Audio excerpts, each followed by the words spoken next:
ជំរាបសួរបងប្អូនហើយថ្ងៃនេះផងដែរខ្ញុំមករៀបចំអីវ៉ាន់ដាក់ជូនភ្ញៀវផ្ញើទៅបងនៅខាងនៅខេត្តពោធិ៍សាត់គាត់កំងជាមួយនឹងជើងចាប់ត្រឡោកហើយវគ្គមុនគាត់ទិញម៉ាស៊ីនកលឹងពីខ្ញុំទៅហើយឥឡូវគាត់កំងអីវ៉ាន់ថែមអញ្ចឹងបងប្អូនដើម្បីយកទៅកលឹងស្បែកកលឹងអីអញ្ចឹងកាន់តែស្រួលកាន់តែលឿន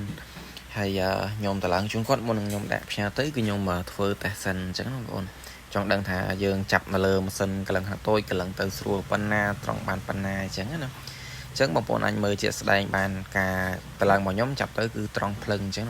បងប្អូនយកទៅបោះយកទៅជន់កាឡាដែលគាត់ប្រើម៉ាស៊ីនកលឹងខ្នាតតូចទៅអីដឹងតែមកអេមហើយអញ្ចឹងណាបងប្អូនសម្រាប់បងប្អូនដែលគាត់មានម៉ាស៊ីនកលឹងខ្នាតធំក៏គាត់កំងបាននេះគ្នាបងប្អូនគាត់ថាខ្ញុំធ្វើតម្រូវខ្នាតតូចតែបើសិនជាបងប្អូនមានតម្រូវការប្រើជាមួយម៉ាស៊ីនកលឹងខ្នាតធំគឺខ្ញុំធ្វើតម្រូវម៉ាស៊ីនកលឹងខ្នាតធំហើយចំពោះជើងចាប់អូតូរបស់ខ្ញុំគឺខ្ញុំធ្វើសម្រាប់តែអូតូអញ្ចឹងណាបងប្អូនព្រោះមានភ្ញៀវគាត់សួរច្រើនដែរគាត់ថា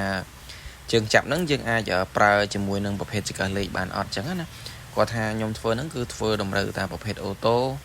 យើងអាចចាប់បានទាំងត្រឡោកទាំងស្បែក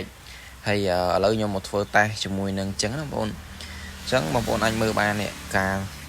យកទៅកលឹងគឺលឿនបងប្អូនព្រោះហ្នឹងចាប់ទៅគឺត្រង់អញ្ចឹងណាយើងអត់បាច់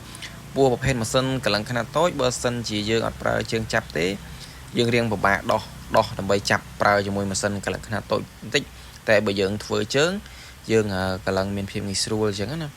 សម្រាប់បងប្អូនដែលគាត់មានម៉ាស៊ីនកលឹងខ្នាតតូចដែលគាត់ចង់បានជើងចាប់បងប្អូនអាចធ្វើការកំងខ្ញុំបានអាចតាក់ទងខ្ញុំបានបងប្អូនអាចឆាតចូល page ខ្ញុំផ្ទាល់ឬក៏បងប្អូនអាចតាក់ទងខ្ញុំបានតាមលេខ Telegram ហើយសូមបញ្ជាក់បងប្អូនបន្តិចសម្រាប់ជើងចាប់បងប្អូនមានម៉ាស៊ីនកលឹងខ្នាតតូចគឺខ្ញុំអាចធ្វើតម្រូវតាមຂະຫນាតម៉ាស៊ីនបានអញ្ចឹងណាបងប្អូនអរគុណ